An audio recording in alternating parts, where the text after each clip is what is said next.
नमस्कार। ज्योतिष के एक बड़े ही गूढ़ विषय की तरफ आज आपको लेकर के चलते हैं। हमारी जो जन्म पत्रिका है, जिसे हम ब्लूप्रिंट, जन्म कुंडली इत्यादि नामों से जानते हैं, ये जन्म पत्रिका एक बड़े सूक्ष्म स्तर पर शिव पंचायतन या शिव परिवार का भी प्रतिनिधित्व करती है। या यूं कहें कि चूंकि शिव ही परम पिता, परात्पर, परम ब्रह्म है और हम सब उन्हीं की संतानें हैं, तो हमारी जो जन्म कुंडलियां हैं, हमारा जो जेनेटिक ब्लूप्रिंट है, उसमें भी वह शिवांश उपस्थित होता है।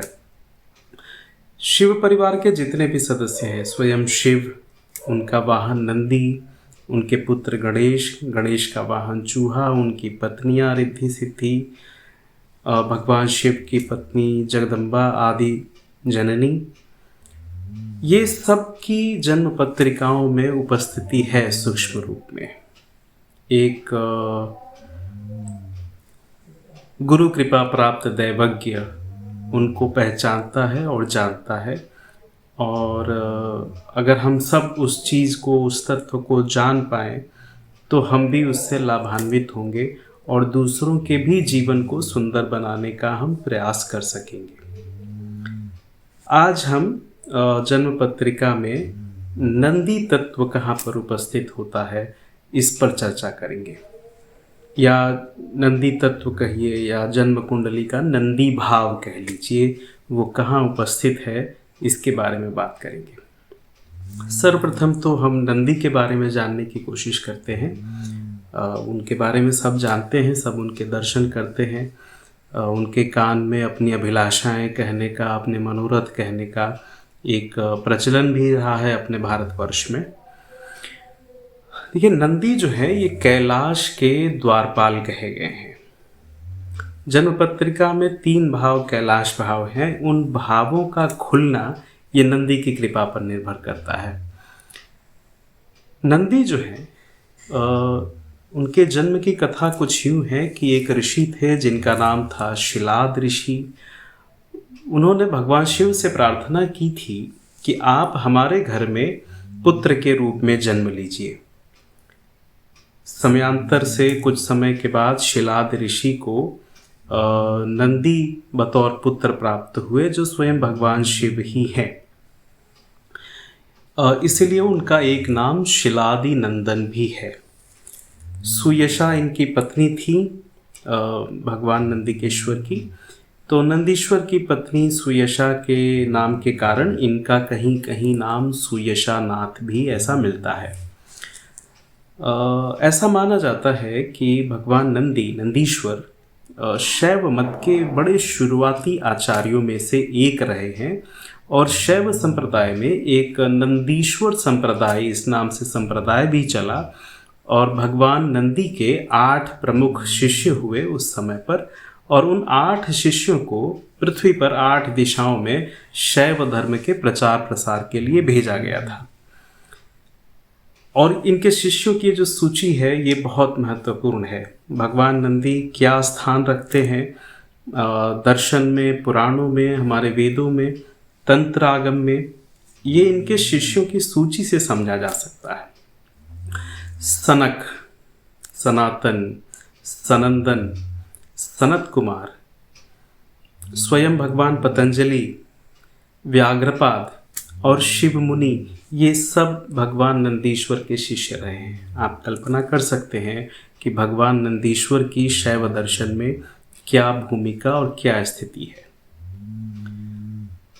भगवान नंदीश्वर, अगर इस नाम को ही देखें ना, उनके नाम को, नंदी का जो संस्कृत में अर्थ होता है, इसका अर्थ होता है उल्लास, प्रसन्नता, शक्ति। यही वास्तव में नंदी भाव है। अब दूसरे विचार की तरफ चलते हैं। हमारे देश में 12 महीनों के अलग अलग सूर्य माने गए हैं, जिनको हम द्वादश आदित्य कहते हैं। हर महीने के आदित्य का एक अलग नाम है, कहीं आर्यमन, कहीं विवस्वान, ऐसा। और 12 ही ज्योतिर्लिंग हैं। तो वास्तव में हमारी जन्म पत्रिकाओं में ये जो सूर्य की स्थिति है, ये अपने आप में एक एक ज्योतिर्लिंग को प्रदर्शित करता है। 12 सूर्य, 12 ज्योतिर्लिंग, 12 आदित्य, 12 ज्योतिर्लिंग। अब जहाँ भी शिव का मंदिर होता है तो हम देखते हैं कि बिल्कुल शिव के सामने नंदी की स्थिति देखी जाती है। कई आधुनिक व्याख्याकार ऐसा कहते हैं कि नंदी प्रतीक्षा की स्थिति में नहीं है, लेकिन नहीं, वो प्रतीक्षा की स्थिति नहीं है, वो कोई और भाव है जिसको हम नंदी भाव कहेंगे। उस भाव में शक्ति सम्मिलित है, उस भाव में अपने प्रियतम, अपने स्तुति, अपने आराध्य के निकट होने का भाव भी शामिल है। उस भाव को हम नंदी भाव कहेंगे।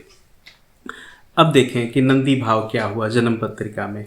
सूर्य जहाँ पर आपकी जन्म पत्रिका में बैठे हुए हैं, चूँकि सूर्य देवता है, उसके ठीक सामने नंदी की स्थिति होगी, यानी कि सूर्य से ठीक 7वें घर में। देवता, यह जो शब्द है ये बड़ा दिव्य है। देवता वह होता है जो स्वयंभू हो, देवता वह होता है जो देने की क्षमता रखता हो, दाता हो, और साथ में जो दिव्य हो। ये सूर्य भी देवता है और नंदी भी देवता है। तो सूर्य के ठीक सामने जो 7वां घर हुआ वो हो गया हमारा नंदी भाव। अब अगर उस नंदी भाव में सूर्य से विपरीत स्वभाव का कोई ग्रह बैठा हुआ है, सूर्य का विरोधी ग्रह बैठा हुआ है, तो यह मानना चाहिए कि पिता से संबंधित कारकत्वों में, पिता से संबंधित गुणों में कमी आएगी। साथ ही साथ शिव कृपा और दैवीय आशीर्वाद हमें उस मात्रा में नहीं मिलेगा जैसा कि मिलना चाहिए। इसके विपरीत अगर सूर्य से 7वें भाव में सूर्य का कोई मित्र ग्रह है, मित्र राशि है, तो ऐसा हम विचार कर सकते हैं कि नंदी भाव विशेष रूप से जागृत है और कम प्रयास में ही शिव कृपा, पिता का आशीर्वाद, पिता से जुड़े हुए कारकत्वों में सफलता, सरकारी क्षेत्रों से जुड़े हुए कारकत्वों में सफलता हमें आसानी से मिल जाएगी। देखिए, सूर्य प्रत्यक्ष नारायण है, आद्या शक्ति के ब्रह्मांडीय प्रतिनिधि हैं, मार्तंड भैरव उनको कहा जाता है। अब ये जो आदित्य की शक्ति है, ये जो सूर्य की शक्ति है, उससे ही नंदी तत्व प्रकाशित है। और अगर हमारा जो जन्म नक्षत्र है, यानी कि चंद्रमा जिस नक्षत्र का है, उसका नंदी भाव से कोई संबंध बनता है, तो भी ये एक तरह की सिद्धि की तरफ संकेत करता है। ऐसे जातकों को मंत्र सिद्धि, गुरु कृपा, इष्ट कृपा आसानी से मिल जाते हैं। अब प्रश्न ये उठता है कि नंदी भाव को जागृत कैसे करें। मान लीजिए कि आपकी जन्म पत्रिका में नंदी भाव अच्छी स्थिति में है, वो कैसे हमें अच्छे फल प्रदान करने की स्थिति में आएगा? तो इसका एक ही उत्तर है कि हमें नंदी के गुणों को अपनाना पड़ेगा, हमें शिव भक्त होना पड़ेगा, हमें शिव की इच्छाओं का वाहन बनना पड़ेगा। शिव की जो इच्छा है, जो शिव इच्छा है, उसके लिए हमें दिन रात श्रम करना पड़ेगा और हमारे मन में विशेष तौर से शक्ति, आशा, हर्ष और उल्लास, इनका समावेश करना पड़ेगा। उधर आप देखें कि नंदी ने जिन 8 शिष्यों को शिक्षा दी, उनके नाम हमने पहले भी कहे, फिर से दोहरा दे रहा हूँ। सनक, सनातन, सनंदन, सनत कुमार, भगवान पतंजलि, शिव मुनि, व्याघ्रपाद, ये इनके शिष्य हुए।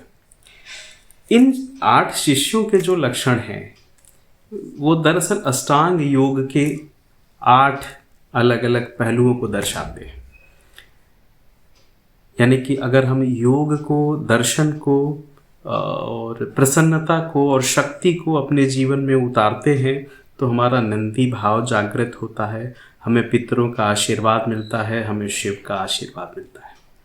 इतना ही सरल था। आगे हम भैरव भाव, कार्तिकेय भाव, गणपति भाव इत्यादि की भी चर्चा करेंगे। धन्यवाद।